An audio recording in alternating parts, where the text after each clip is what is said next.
What happens when two strangers with two completely different opinions meet for dinner? In this social experiment, people from all walks of life are paired up with their direct opposite and guided through a menu of questions specifically designed to promote discussion, disagreement and debate.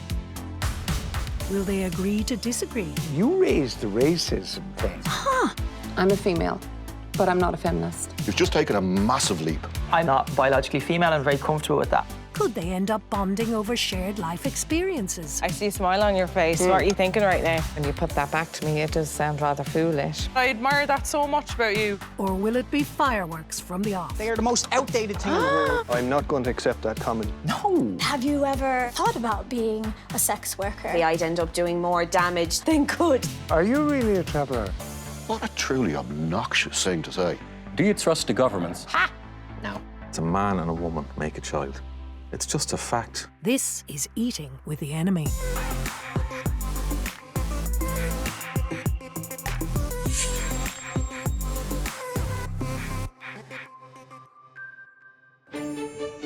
Making their way to this restaurant are a group of strangers who have never met before. Each person will have dinner with someone who has distinctly different views and opinions. But it's not only food that's on the menu. A series of carefully devised questions will pop up to steer the conversation. Do alternative medicines work? I would not be of the opinion that they do.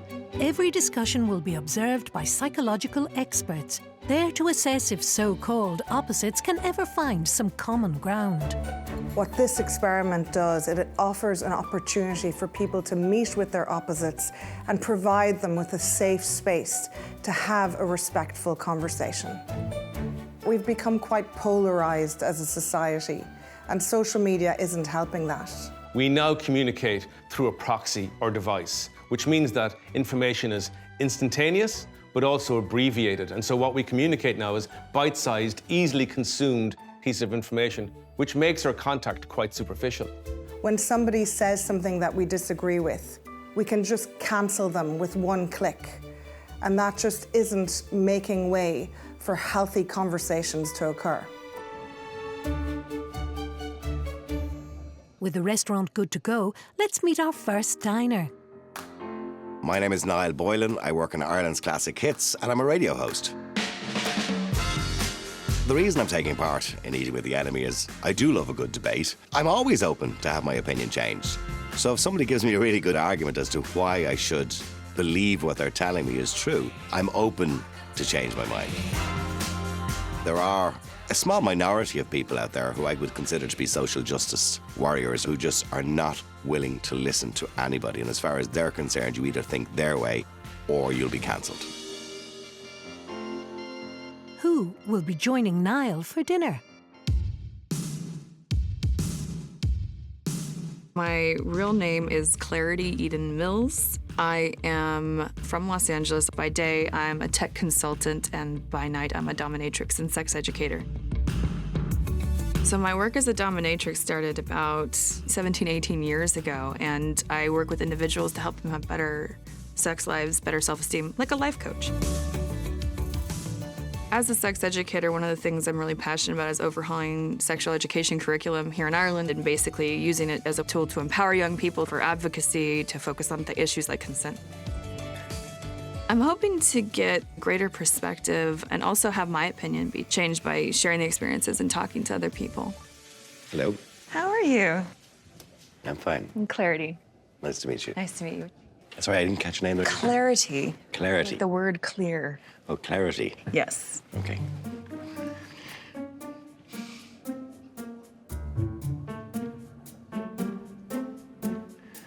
It's all very awkward, isn't it? Mm-hmm.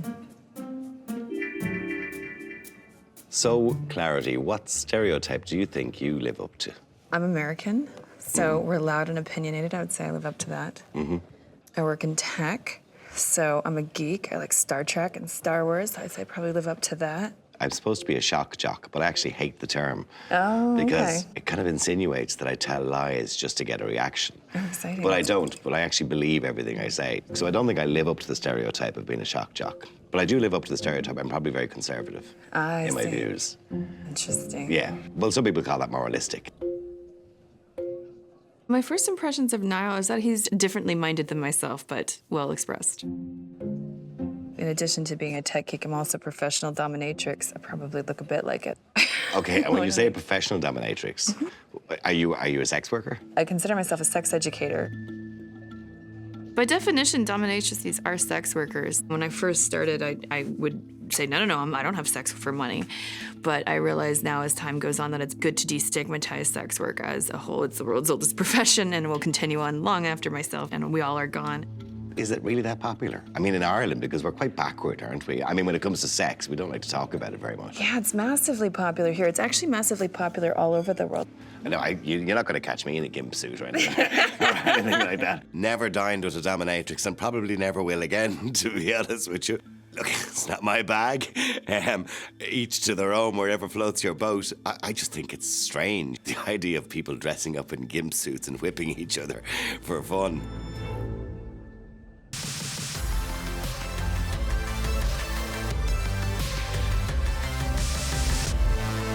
Who's next to eat with their enemy?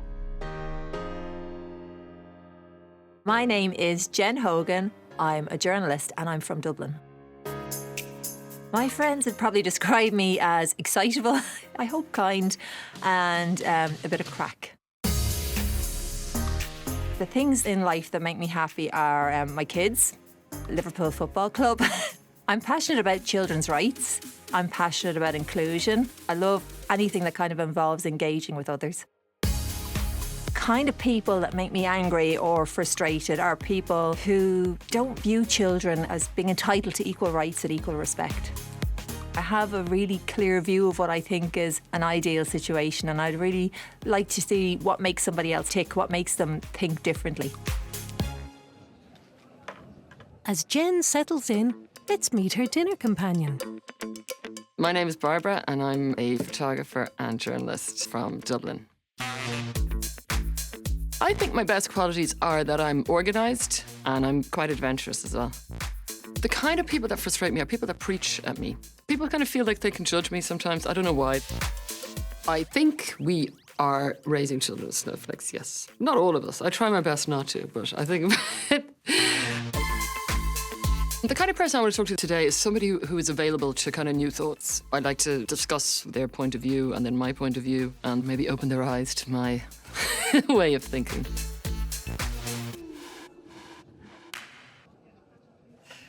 Barbara. Hiya, Barbara. I'm Jen. Nice to meet you. Jen. Oh, great. Is parenting becoming more challenging in a changing society? Well, yeah. You want to go first? Is it? I think to a certain degree it is, because you have all these things that are beyond your control, kind of outside of your environment, whether it's COVID-19 or just, you know, the cost of living or identity politics. I mean, I have a lot of children. I have 7 altogether, so Wow. it is becoming more challenging, all right, to a certain degree in the changing society. But I reckon it's a good thing that we're changing. You know, we're becoming the sort of society that's more open, where people don't have to hide who they are. Yeah, but is it that by being so overly tolerant, more intolerant? Like, I've noticed kids, I've seen kind of 11, 12, 13-year-olds kind of telling me what to do, right? Some children are kind of getting very confident to a point of almost being disrespectful. Would I be right there? This is not a good thing that kids are more confident, like that we have, or that we're hopefully raising them to be a bit more confident. Yeah, but I kind of questioning adults, though. Do you think that's a good thing? I suppose the difference between questioning and respect, isn't there? I mean, they're kind of two different things. I think children are definitely becoming more disrespectful. Like, when I was younger, you would have an adult in your house smoking a cigarette. And imagine the idea of going up to them going, sorry, do you mind? Your mother would just be like, what are you doing? You know, go to bed. In my own home, I'm mum, and what I say goes ultimately, but that doesn't mean I don't think they shouldn't be involved in the conversation. With, I think that yeah, has but to with be... you or with your friends, though? I mean, geez, we were trying to teach kids about how important it is to speak up if there's a problem. There's a difference between confidence and disrespect, and a child sharing their thoughts on something does not equate to disrespect. It's the way it's done. Having children who feel comfortable enough to address their concerns with the adults in their life is a good thing. We're in a constant reciprocal process of interaction with our environment. And that reciprocity with our family, with our school, with our peer group, with our county and our country, all feeds into what becomes familiar and the bedrock of our value system. And that becomes what is seen as good, and they are the values by which we live by. At Nile and Clarity's table, they're talking about Clarity's work as a professional dominatrix. And have you ever spoken to these guys that want to do that really weird stuff? What's really weird? I mean, they want people to stamp on their penis and bonkers stuff. Like, it gets to the level where people are stamping on people's penises, or people want to be fed like babies and with nappies on them. I just think there's something messed up about it. There's something wrong with the person. Maybe they need some intervention. You mean it's harmful to them? Yeah, well, I think they need psychological intervention. There's a very fine line between pleasure and pain. I don't know how you could get sexual pleasure out of pain. That's a type of play called impact play, which is hitting somebody with anything. Could be your hand, could be an instrument. But it's a fine line between control and domestic abuse. Absolutely, but the fine line is the only line that actually matters, which is consent. But if somebody said, say a woman, for example, consented to be choked, does that make it acceptable because she's consenting to be choked? Yes. Well, I don't think it's okay for anybody to be choked, even if they consent to it, because it could be dangerous. I mean, if it's a dangerous act, that could have risk involved. I didn't agree with her. I believe that once you're heading into a route where, things are quite dangerous or can put somebody in danger, you're venturing into something very different.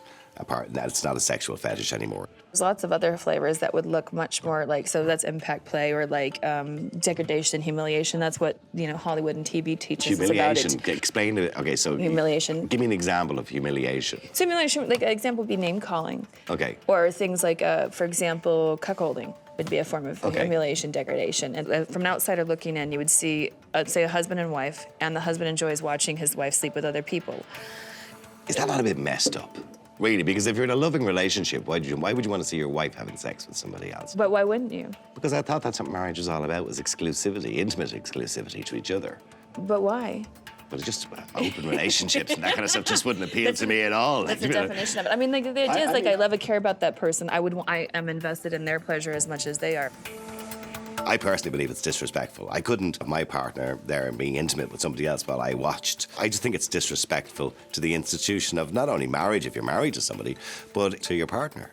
I think that would just cause immense problems within a relationship, emotionally. And it can, but I mean, that would imply that, like, jealousy is a dynamic that's at play. So, for example, I've been married for the last 5 years to an Irish person, and he and I play together in this space as well. We play together, we play separately, and for both of us... So could he watch you having sex with somebody else? He does, yeah. And does that not piss him off? No, he's a good sport. And I watch him having sex. I think he was a bit repulsed and possibly shocked. I get that a lot. This restaurant is home to a social experiment where strangers sit down to dinner with their direct opposite. Over the course of their meal, a series of thought-provoking questions will direct their conversation. As they wait for dinner, Barbara and Jen are discussing modern parenting. You can't really tell kids that, children should be seen and not heard, and then expect them to be able to cope I think with it's a too child-centred now, though, because when we were younger, we didn't have that. It was kind of like we just went out and we didn't really think about ourselves as much as they do now, that way. Is it too much, do you think? No, I don't You don't think so? No, I don't think so at all. I think that's where we should be going. I think even the kind pandemic... Kind of being hypersensitive? Hypersensitive, what, for children or adults? Just even things like getting the bus on your own and stuff like that, you know what I mean? There's stuff that you don't do now anymore that we did. We're being so overly sensitive towards children. Nowadays, it's all child-focused. Everything's like around the child. They're told how great they are all the time, and they're just like, oh, whatever. They're just like, indulged.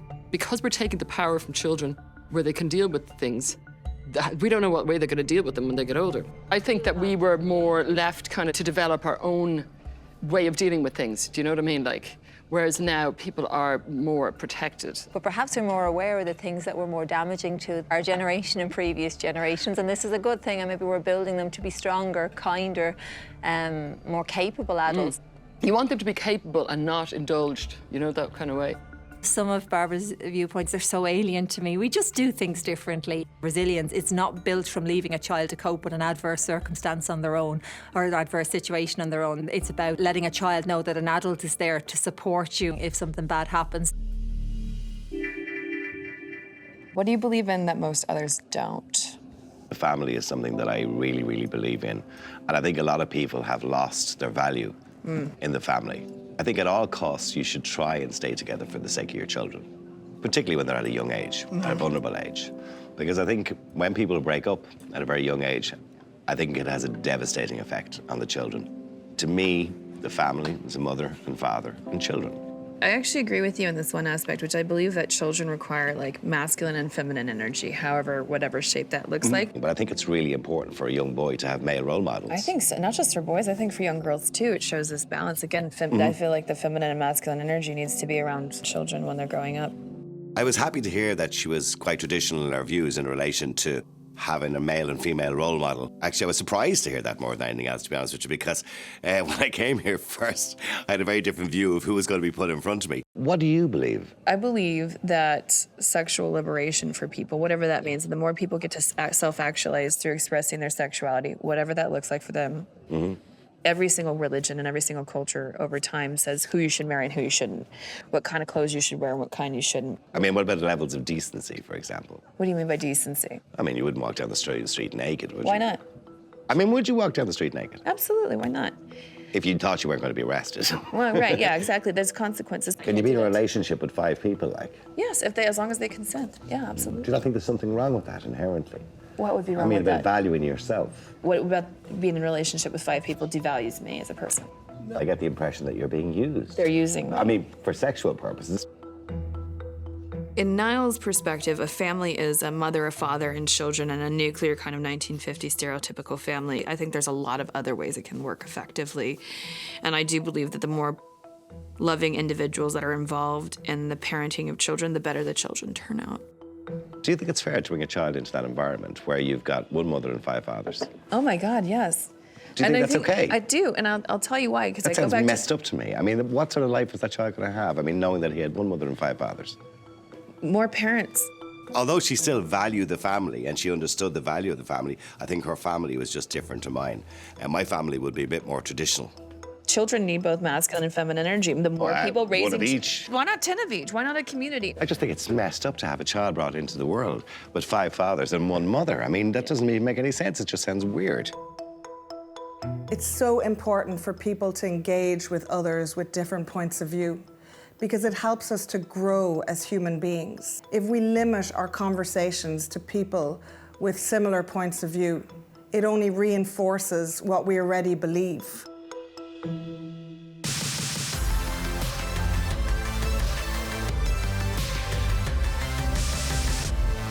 So, who's next to take on their enemy?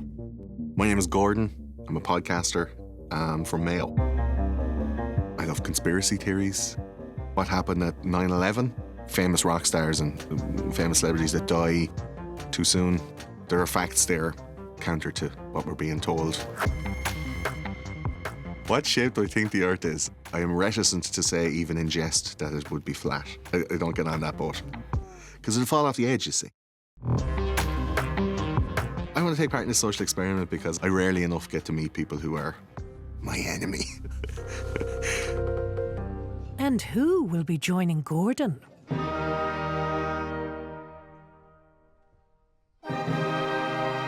I'm Douglas Gray. I'm the Grand Master of the Freemasons of Ireland. Masonry is a fraternal organisation whose aim is to make good men better. Types of people who frustrate me are people who make serious allegations without being troubled by the facts. I am happy to have a conversation with my opposite because there is a lot of misinformation that goes about the world today, and it would be an opportunity for me to correct some of that. Hello, sir. Hello. How are you doing? Good. Nice to meet you.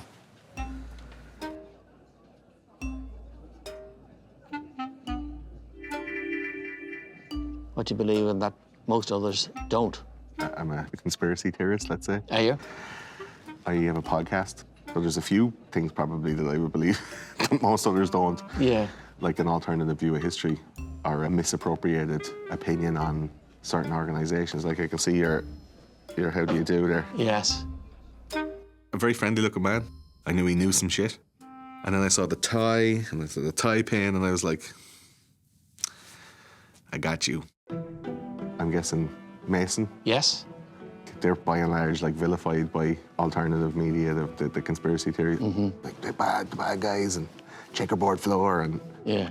I don't understand conspiracy theories quite so much. I've heard many of them before, and quite a lot of conspiracy theories are not troubled by facts. When you find people that are coming out with the Masons are desperate people, it's from a lack of knowledge, the perception that it's a secret organisation, which it is not. It's a fraternal organisation, but it's not businessmen doing business. In fact, they are particularly precluded. Who are they? The they. I'm always looking for that answer. A lot of people are like, that's the Freemasons. Even though he denies it, I still maintain he knows more than he's letting on. Would you think it's fair that like, conspiracy theorists are going, there's something weird about a whole lot of powerful men coming together in a secret meeting? It's misinformation. You do know I am the Grand Master of the Freemasons. I didn't know that. Yeah. When I found out he was the Grand Master, I was a little bit of poop. I was like, oh, who does he know? What does he know now? Why? I didn't know what was going to happen. Well, color me surprised. That's cool. I mean, there's people who would love to think that we're totally responsible for all the bad things that go on in the world. All I can do is assure you that it's not us. We certainly don't do that. Should sex education be taught in primary schools? I would say no. Why? You don't talk to children about sexual relationships. You just don't. They're not going to be having sex. Wow. You can talk about consent, in general terms, about everything, Yes. not just sex, about Yeah, permission. everything, absolutely. Yeah, about permission and giving people their space, et cetera, et cetera. And I understand nowadays that it's a very different time to when I was a child, and children have access to pornography a lot quicker than they had. I think it's very damaging to children. I believe that the sooner that we teach children about sex and reproduction and reproductive rights and sexual orientations, the better. If we don't get in front of the narrative, they will find another source, and it's not going to be a source that we like. What about the human body, like eggs, sperms, or like this is a naked adult female body, this is a naked adult male body? Not at 7 or 8 years of age, no. Why? It's unnecessary. They don't need to know about it. If you don't teach them, they will find the information some other way. So would you rather have it administered? I don't believe it's the state's responsibility. I believe it's a parent's responsibility. I would like to think that the majority of parents are good parents and know their child. So I don't believe it's up to the state to use a blunt instrument to teach children at that age. You don't have to go into the details if Mammy sticks his penis in Mammy's vagina, not to a 7-year-old. It's completely inappropriate. I just think if we got in front of the argument versus letting them discover it on porn. Well, if you let your 7-year-old discover sex on porn, you're a bad parent. And I just think getting in front of it means that we can control the message better. There's a funny meme, which is like people these days talk about sex too much, and then it's an Irish family with 18 kids. That generation is thankfully starting to transition out, and younger, more open-minded perspectives are starting to creep in, thankfully. The diners in this restaurant are taking part in a social experiment to see what happens when total opposites meet for dinner.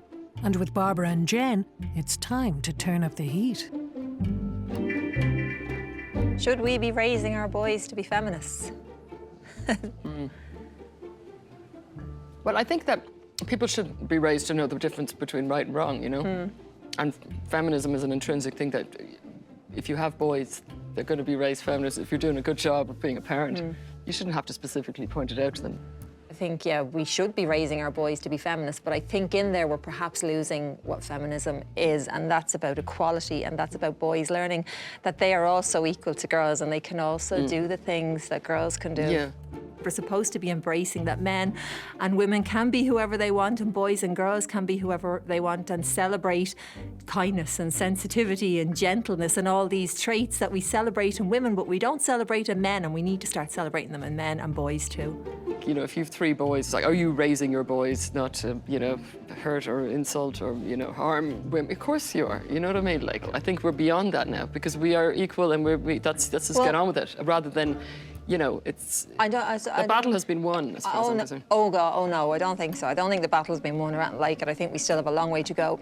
But we also need to be careful that raising boys, that we're sending positive messages to them too, that they can also, as I said, do the things girls can do too. And mental health issues are mostly with boys and adolescent boys. They're 4 times more likely to kind of harm themselves than girls are. Like life can be tough on boys. I come really from a tough house on boys because their identity has been lost a little bit in the last couple of years, and you want men to be men. Well, it's a difficult world for them to navigate now, I think, being a teenage boy.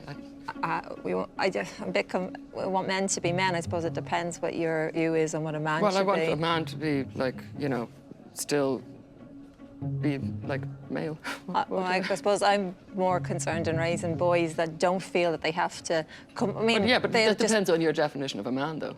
A man... My definition of a real man is not a negative thing. My definition of a real man is... Well, somebody who's honourable and loyal and, like, you know, and also a man who can fix stuff and whatever else on a practical level. For me, when I say a man, I mean a good man. You know what I mean? Like, I don't think you can just define a man any more than you can just define a woman. A man is whoever he wants to be and whoever he's happy being, as long as that also involves being respectful towards each other. Is that not a really toxic message, though? I mean, this kind of a man should be a man. Is that a real toxic message? But I want a woman to be a woman. What do you want? What else do you want them to be? Like? I want a woman to be whoever she wants to be, and my daughter to be whoever she wants to be, and my sons to be whoever they want to be. I don't think they have to... I think that's a big problem if they're expected to conform to some sort of stereotype. But it's not a stereotype, but I'm just saying... But it is if you're saying a man should be a man. I still think that men, you know, and women are still men and women. You know, like, for me, the idea of it, what else can a man be or a woman? I'm just confused now. I am literally naturally a feminist because I see myself as an equal from the beginning. I don't even see it as a battle. Even in school, I did all the subjects that boys do, and I didn't once sit there and go, I'm a girl, I wish there was more girls here. I want my lads to grow up and hopefully be decent, but that's what I mean, though. But that's what that is. Boys, or men, but who also know that they can be whoever they want to be and not conform to some societal expectation of what a man should be. All you need to do is raise somebody to be a good person, and then they're going to be a feminist anyway. Raise them to be, you know, not assholes. Masculinity is a social construct, so what was masculine 50 or 60 years ago, like the strong silent type, is not what's masculine in today's world. Masculinity in today's world is seen as perhaps having a bit of softness to it, a bit of empathy and a bit of caring and kindness towards it. So masculinity is the social expectations that we place on boys and men. Do you trust the media? By and large, yes. Oh, okay. Yeah. Just take it as you get it? I must say the standards and ethics of the media, by and large, are pretty good. Do you not think there's a little bit of implanted bias? Or? Well, I would suspect that they have to depend on the information that's given to them to start with. Like when you were younger, probably the TV and the newspaper was the gold standard of... Absolutely. Absolutely. You knew when it was coming out of the telly that is real. Human nature being what it is, they're bound to be a little biased, and some stations have a particular slant, and you have to be careful of that. How would you view what someone like Trump's organisation? Well, I mean, fake news. It's like I think it's I call it as you see it. Sure. Like I'm by no means like a Trump supporter. Yes. I'd say, right. I think the media has a lot to answer for how the world is now, you know. Sure. There's a change in the temperature of how news is told to you, you know. Like it's a little bit more emotive, it's a little bit more sensational, it's a little bit more dramatic, and it's a little bit more extreme. They're calling those people extremists, terrorists, racists, far right, alt-right. It's just an easy way to disrupt their message by making it socially unpalatable for anybody to engage with. Meanwhile, Clarity and Nile are not shying away from tough topics. What is your biggest regret in life? Do you want me to go first? Or Yes, or do you want please. to tackle this one? No, I've had go a few ahead. of them. I'm a quite insecure person.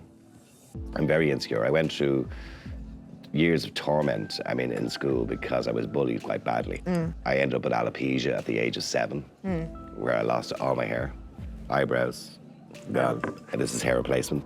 So I lost, then once that happened, I got bullied even more for not having any hair. I ended up with this kind of massive insecurity. Yeah. And because of that, I worry about too many things. Yeah. I worry about everything. Yeah. I worry unnecessarily.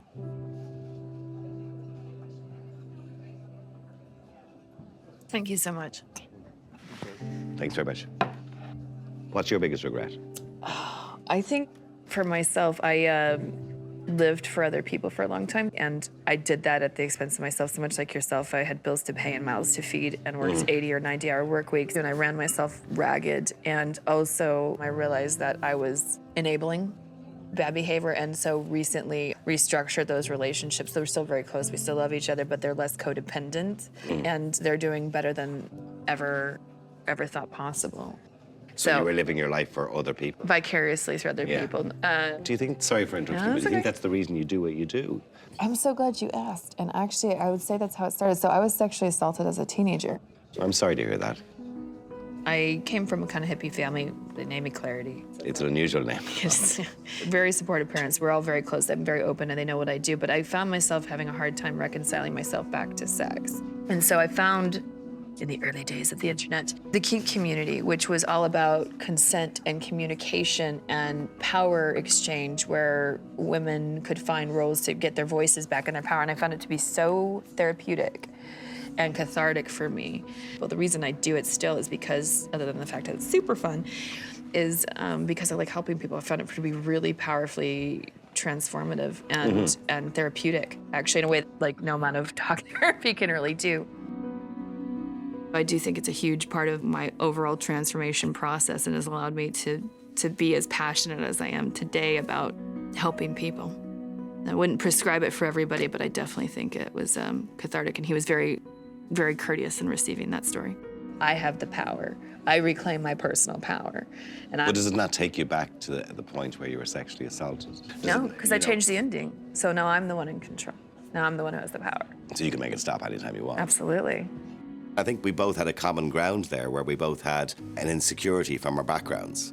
And we're both very insecure people, by the sounds of it. You wouldn't think that to listen to the two of us talking, mind you, but we're both quite insecure people.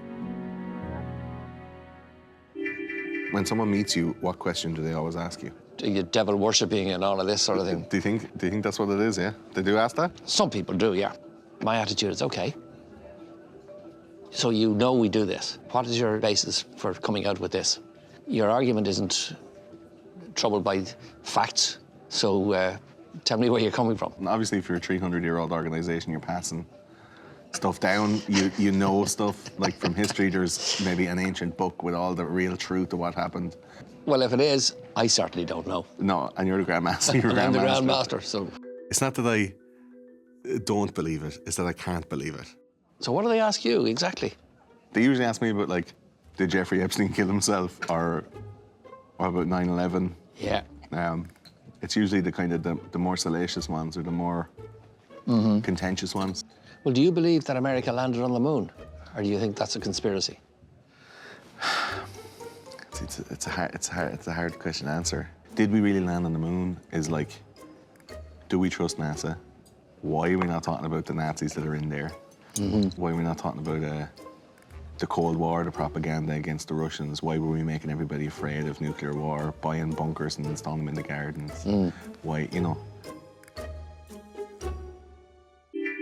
Do participation medals undermine children's achievements? Well, I think that you're trying to teach your kid to be fair, and say somebody did really well in something and then somebody else did really badly and then everyone gets the same. Then that person who did well feels robbed, don't they? You're going to have a child doing a race and one of them won and then the other one was paddy last and then they both get the same. That's not a good way to prepare you for the world of work. I think participation medals are actually a great idea. The whole idea of getting kids involved in sports because it's fun and not perhaps overly emphasising the competitive side of it. And specifically, if you were to look at sports days, then you have the whole situation where you're running and you come last, and you're the guy or you're the girl who's known as always coming last. If we What about the ones that are doing well, though? Like, where do they come out then? They just, where do they come? But the reality is that's not good. Them getting a participation medal doesn't stop them doing well. It doesn't make any difference to them, you know. But what it does do is it makes a difference to the child who might be turned off completely, who might feel totally self-conscious and humiliated. Yeah, hang on. I remember doing projects in school and stuff like that and not getting the grade that I should have. And that kind of sticks with you. If you know that you did well and you're not being rewarded for it, that's not fair. And when you're a child, that's not fair in your head. You're like, no, hang on, I should have got this. It's not fair if you've got some sort of coordination difficulties and you're running against the child. The thing is, it's kind of life as well, though, do you know? So sometimes you put in all the effort and then you still don't achieve But what you that's want. different when you're an adult, though. Yeah, but you learn that as a child, though. That's a totally different thing. With Barbara and Jen's meal in full flow, so is their debate on participation medals. I think it's a really important idea, the whole idea of children enjoying what they're doing, enjoying sports, and not actually it being that day that somebody dreads. If the prize is the medal and it only goes to those who did the absolute best, then what's the point of making but then the rest effort? of them, you just have to just go, okay, I didn't get it this time, then, you know, But where they're not like... Next time I'll try harder. Or Again, next time it'll pan out for me. If we take it back to the doesn't matter child who then. doesn't. Ultimately, at the end of the It day, matters to the child you go to who- bed then, and that night it doesn't matter. But you can't, because you're trying to change the environment to suit the sensibilities of the child all the time. It doesn't work like that either, because when they do go into the real world, it's That's going to be where harder. hopefully things are moving at speed and that we will And then change the real world everyone is going to be a nicer tiptoeing world. around each other and potentially be offended. You have to be able to handle losing, even losing unfairly, whatever. You lost, you screwed it up, you tripped up, whatever. Move on. God, I'm completely on a different wavelength there, because I just think it's so important to protect children's well-being and protect how they feel about themselves, not destroy how they feel about themselves, which is what can happen there. It's just a case of the When whole we were younger, try they harder did. attitude. There was a bit of that in It Ireland. suggests that all kids are on a level playing field, and they're not. And Sports Day is often one of their first exposures to sport, and the idea that any child would dread it, or that we would put the class athlete up against a child with additional needs and expect them to run and say, tough, that's life, you got the gold medal, you know, the playing field isn't level. I think competition is, when it comes to, say, primary school age children in particular, is about parents rather than children. It is the parents who get upset about things like this. So you're just doing everything for the one kid who's not that good at something. How does that make others feel? I teach my daughter fairness above everything else, and I think fairness is being lost in this, and a sense of being able to handle losing. Can conspiracy theories be dangerous? Kind of resent the fact that people see conspiracy theories as dangerous. Well, it's like guns, you know, guns don't kill people, people kill people. We are in an era of everything has to be open and transparent. There are some conspiracy theories that are just a bit of fun, I suspect. Yeah. There's others that are actually quite seriously dangerous. Like what? What do you think? When people say that we were responsible for the coronavirus. They thought that the Freemasons were responsible for coronavirus. Yeah. We did a whole episode on the history of Masonry, and I think it's very much misappropriated. Freemasonry is not the enemy. I would hope not. I really don't think it's not our intention, that's for sure. But it's down, I think, to the internet and the web, that the information is disseminated much quicker and much easier. And without checks and balances. Without checks and balances. Social media can become a very negative echo chamber where they're only encountering others with similar points of view, and they're not getting any new information which might help them to evolve as human beings. I'm a little confused about your description as a conspiracy theorist. I mean, if you're a genuine conspiracy theorist, you have to be my enemy, but you're not. And yeah. Today, for meeting Douglas, it confirmed a lot of what I thought was mere internet lore.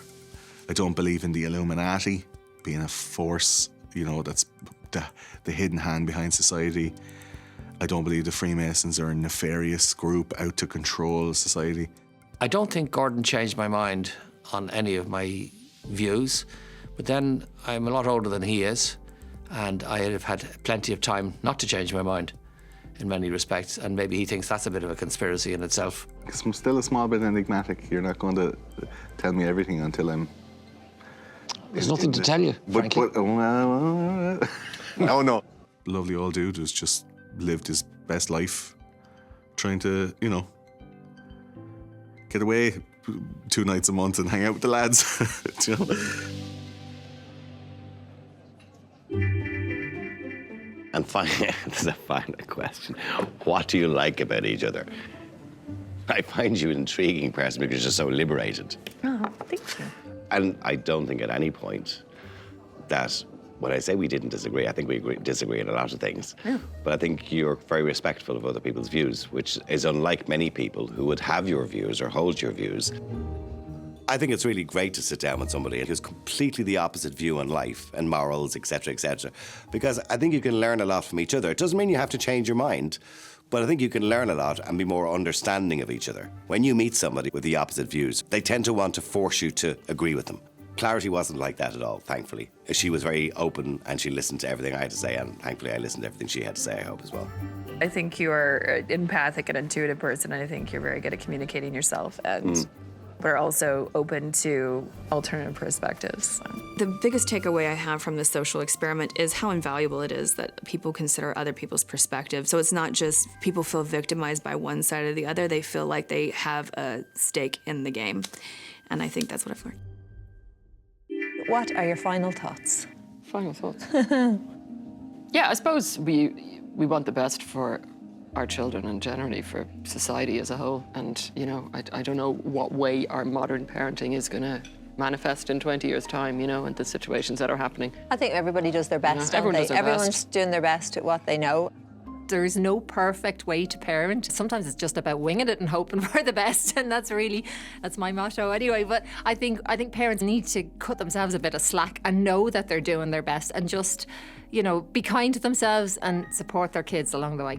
Everybody just worries full stop. I know I have one adult child and it is very hard when they get to that stage and you are not in there. You are not the decision maker for them anymore. That is a really I'm dreading that. place to be. It's nice to meet another woman raising a family and willing to just sit down and discuss kind of important issues of our day, rather than saying underneath some post somewhere, I think this, that, and the other. It's always better to say face to face, this is what I think, this is what you think, and still be grand. Like if I meet her tomorrow, I'll be like, hey, how's it going? That's the way it should be. I think we're at different stages of our parenting journey, but we have different ideals too and different perspectives on life. So I think we do approach it from different places. But we are both doing what we believe is best for our children. They're just different approaches.